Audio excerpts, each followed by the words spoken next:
Welcome to revAMPd, the #1 amputee podcast hosted by an amputee and brought to you by Dilatory Orthotics and Prosthetics in Pittsburgh, Pennsylvania.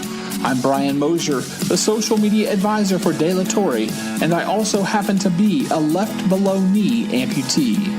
Let's get into today's episode.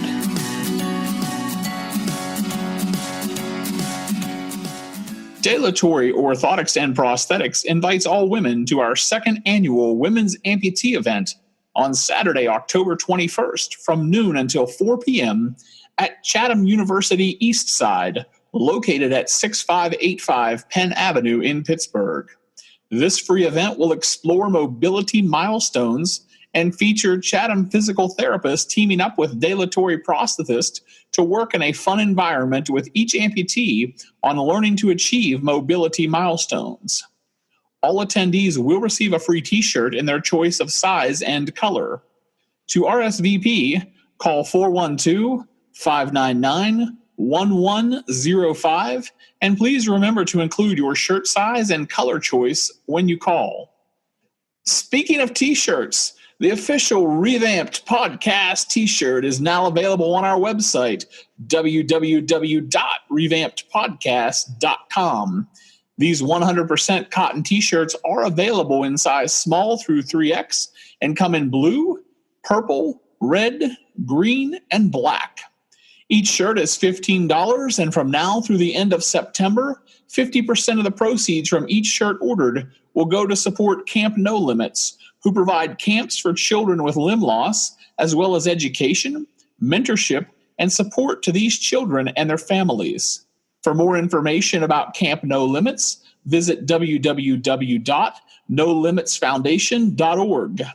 We also offer a pink breast cancer awareness revamped t-shirt with 50% of all proceeds going to support A Glimmer of Hope, a Pittsburgh-based breast cancer foundation offering services and support to breast cancer patients and their loved ones.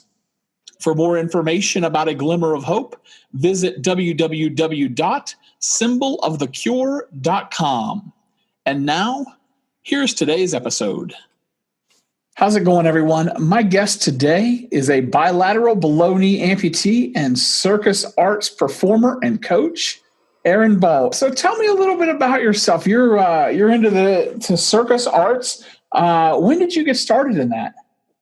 I've been training in circus for about 10 years now, and I started performing in 2010 or 2011.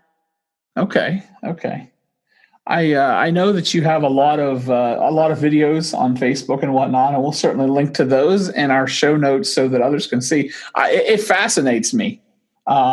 Because I know that I remember doing, like, when you're in junior high and you go in gym class and they're like, oh, you need to do like the uneven bars or something, or the rings or whatever. I'm like, yeah, no. So, and when I watch what you're doing, it blows me away. It's incredible, what you're able to do. So tell me a little bit about the events leading up to, you have an amazing story that just blows me away. What you've overcome to still be alive and to be doing what you're doing. Tell me about some of the events leading up to the incident that ultimately cost you your legs. What was going on in your life at the time? Well, I was training circus and teaching circus and performing. My performing career was really just starting to take off. Yeah, so I was having a rough night, and it was winter, March 2014. And I got in a fight with my partner at the time and went for a drive to clear my head, which I did many times, and I decided to get out of the car and go for a walk in the woods, which I had also done many times. Only there was snow on the ground and my feet got wet. My boots were not waterproof, and I sat down for a while just to think and try to figure out kind of what direction I wanted my life to take. And when I went to get up, I couldn't feel my feet. I had gotten frostbite, and I had to crawl to try to find my way out. So I covered my hands with my coat so that they would stay protected.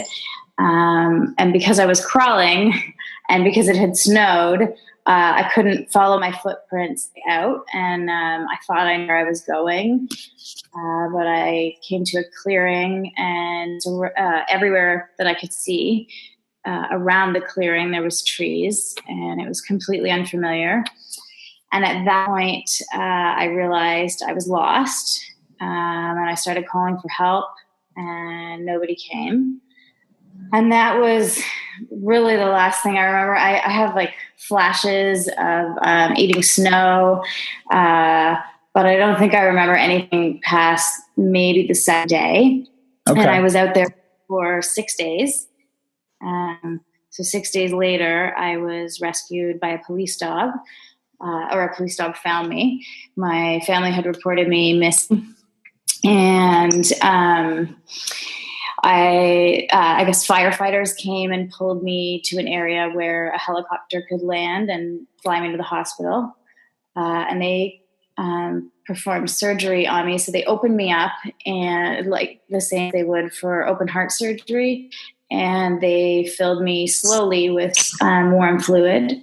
And my body temperature was 19 Celsius. I'm not sure what that is in Fahrenheit, but it much lower than the regular body temperature. And so they slowly warmed me back up, and they kept me unconscious for a few days. And when I woke up, I had a breathing machine in. I couldn't speak. I didn't recognize my own body because of all the fluids. I was very swollen. I could hardly move. I needed a lift to move me, to sit me up. And I guess a few days later, they showed me my feet. And from the ankle down was purple and swollen. And that just progressively got worse over the next few months, and surgery was recommended, but I fought that. I didn't actually know anyone who was an amputee at the time, and really just was not ready to accept losing my feet. But in June of 2014, that same year, it was pretty clear that they were not coming back. There was no recovering from that. And I went ahead with the surgery. And after that time, I went into a deep depression. Movement and circus was my entire life. And I didn't know how I was going to make it without that. And I, just assumed that was over for me. And so I stayed in the hospital for almost a year because of my feet, and then because of the mental health struggles that I had after that. And eventually, it was like I was living the movie Groundhog Day, just saying over and over, and I was just hoping to die, and that wasn't happening. And I was really tired of being in the hospital, and I finally just decided to try to get out and try to learn how to walk.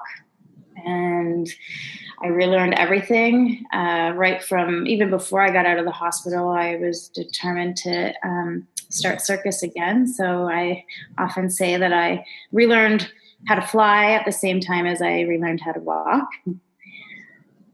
And so let me throw in here one of the things I read an article this morning. It was from the Mirror in the UK, and one of the things that they had indicated was that authorities had almost given up searching for you, or at least believing they would find you alive when the police dog found you. And I thought that was incredible that you survived that long. What were the temperatures like at that time? Do you remember reading or them telling you how cold it was? I'm not actually sure how it was at that time, but yeah, I'm very surprised that I made it 6 days. A lot of people didn't believe me at first. I'd actually been out there that long, but yeah, I'm not entirely sure. Wow, it's amazing to me, because we constantly hear stories about people who get lost in the wilderness when it's not winter time, and after a few days, we expect the worst, and the worst sometimes tends to happen. And so it's really amazing that you were able to overcome that and survive. And so you said that while you're in the hospital, you deal with depression and mental health, but that you decided that you wanted to take your life back and get back into the circus arts. What was it like for you to relearn how to do the circus arts without your natural legs?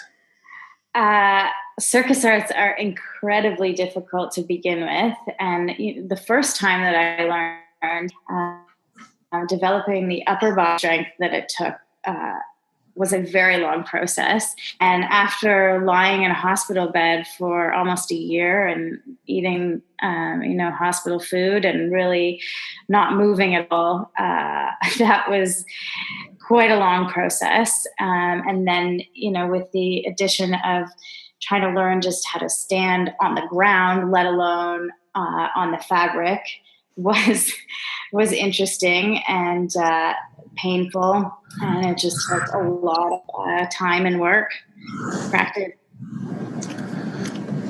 When did you get to the point in your journey that they fitted you with prosthetics? I got my first set of legs in, I believe it was September 2014, and I tried walking one time, and I just couldn't get past the shape of them. I really struggled in the beginning with the shape of the legs and not having a cover, and going from an ankle shape to a pole. And after that, I just really sunk into the depression.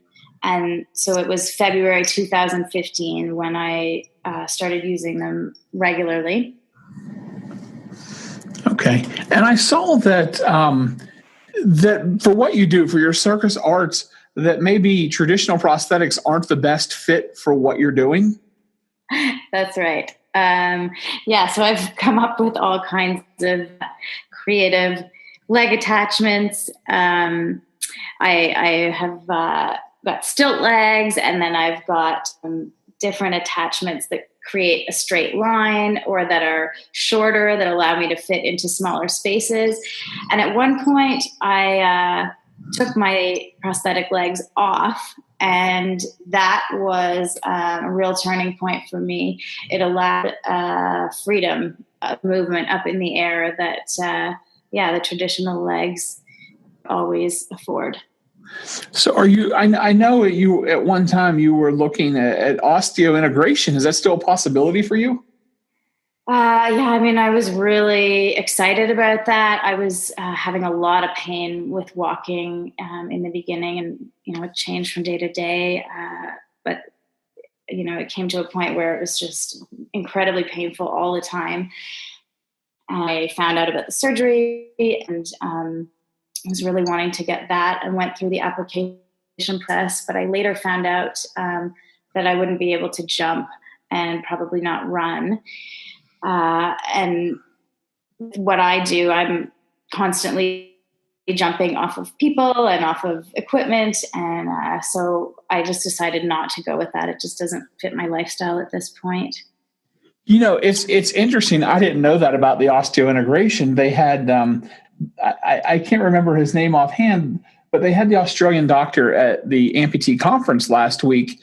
And I sat in on his session on osteointegration. And now that you mention it, it's kind of interesting. No one asked him about jumping or running, and he certainly didn't offer. And I think that's something maybe more people should find out, because there's a lot of people like, oh, I want to have that done. But maybe to get more of the details on that. Yeah. So tell me about your new normal. When did you really get to the point where you said, you know what, this is life now, and I'm going to be okay, and I can do the things that I want to do? So I started performing almost immediately when I got out of the hospital. 30 days later, I did a hula hoop performance, and it was pretty simple. My big moment was standing up, but I love performing and continued with that. And in, I believe it was July of that year, I was doing a partner acrobatics performance. And as I had mentioned, I really struggled with the shape of the athletic ankles and legs at that point. And so I was wearing leg warmers. I wore 3 pairs to try to cover it up and make it, look like I had the shape of a leg. And I was doing a show, and my dad suggested that I take the leg warmers off. And I wasn't sure at that point that I was ready, to always be out in public and have people looking at me. But I did take them off, and I have not put them back on since the day. And I feel like that was the big turning point for me, where I accepted it. And after that, it was when I started playing around with taking the prosthetic legs off as well. And that was when I started discovering the humorous side to everything. And I, really just tried to find the humor in things. And that has helped me greatly. One of the sessions that I was in at the conference, one of the things they taught us is that humor is part of the healing process. And, you're absolutely right. I know from my own experience that humor really helped me get over the things that I was dealing with and begin to move on with life. You've overcome so much to be back where you are. You have persevered.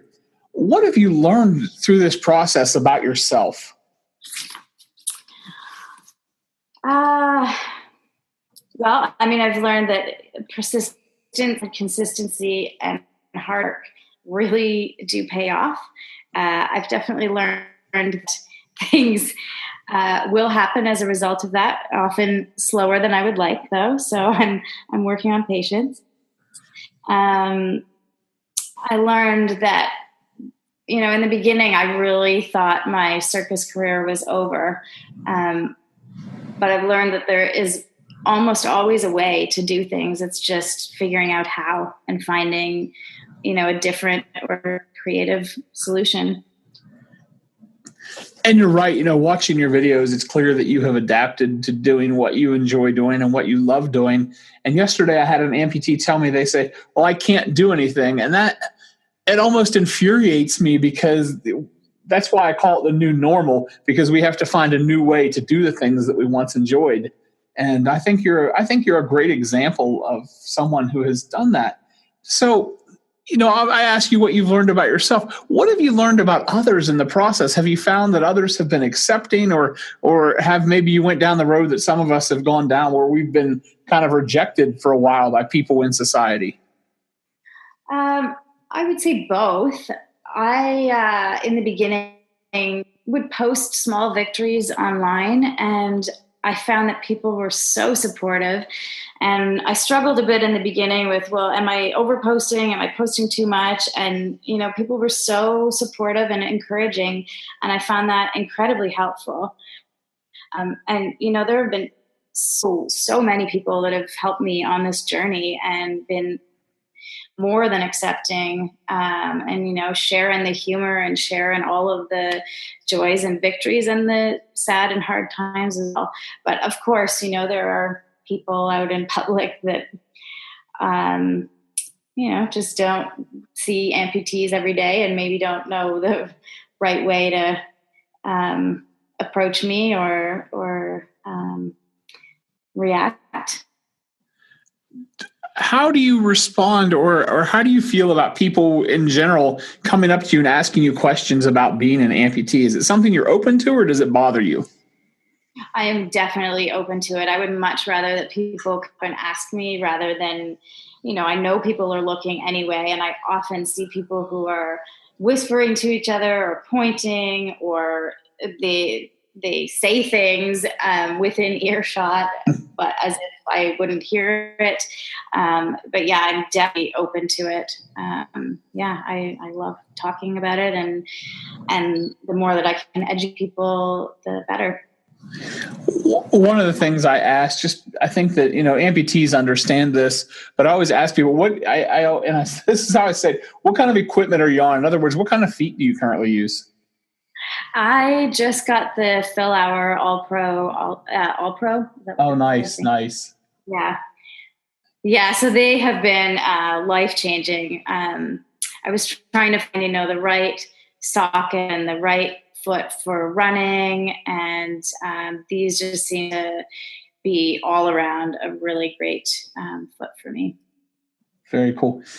So, I know that you're on Facebook, you're in some of the groups, and, we often see other amputees, they're down or they're discouraged or they're just sitting there saying, I can't. And, any host of negative thoughts and behaviors. What advice or encouragement would you have for them that life's not over, that you can still do the things that you want to do?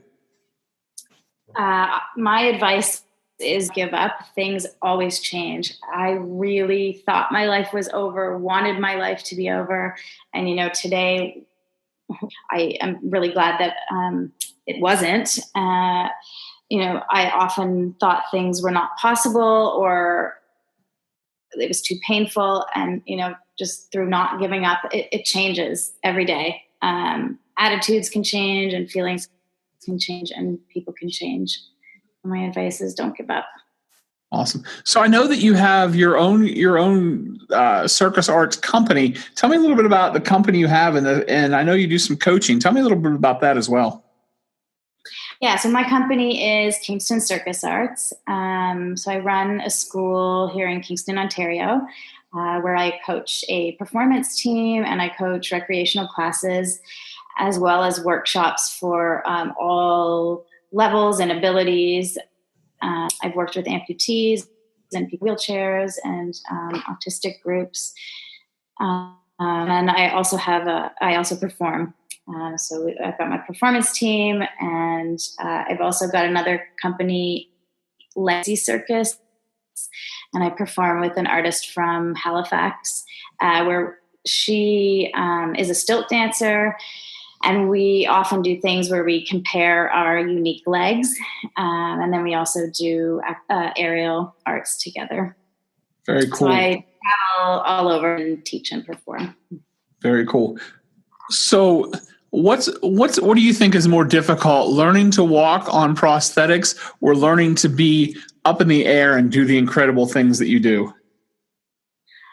I mean, they're both very difficult in different ways. I really like the aerial arts because, if I'm having a tough day with my legs, I don't need to use them. There are lots of things where I can use them if I choose to, but I can also take them off or just do things that don't involve standing on them. Okay. I never thought of it that way. That's very interesting. Very cool. All right. So what's next for you? What else do you have going on? Just working on several performances. I'm writing a book. Nice. It's slow going, but I'm very busy. But I'm working away at that. And I'm also slowly working away at building a full show. Very cool. Something between 90 minutes. Yeah. Very nice. So I've been talking to bilateral baloney amputee and circus arts performer Erin Ball. For more information about Erin, connect with her on Facebook at K-Town Circus Arts. It has been fun. Thanks so much, Brian. You've been listening to Revamped, the #1 amputee podcast hosted by an amputee and brought to you by Dilatory Orthotics and Prosthetics in Pittsburgh, Pennsylvania. If you've enjoyed today's episode, leave us a review on iTunes or give us a like on Facebook. I'm Brian Mosier. I invite you to visit our website, www.revampedpodcast.com, and connect with us on Facebook at Revamped Podcast.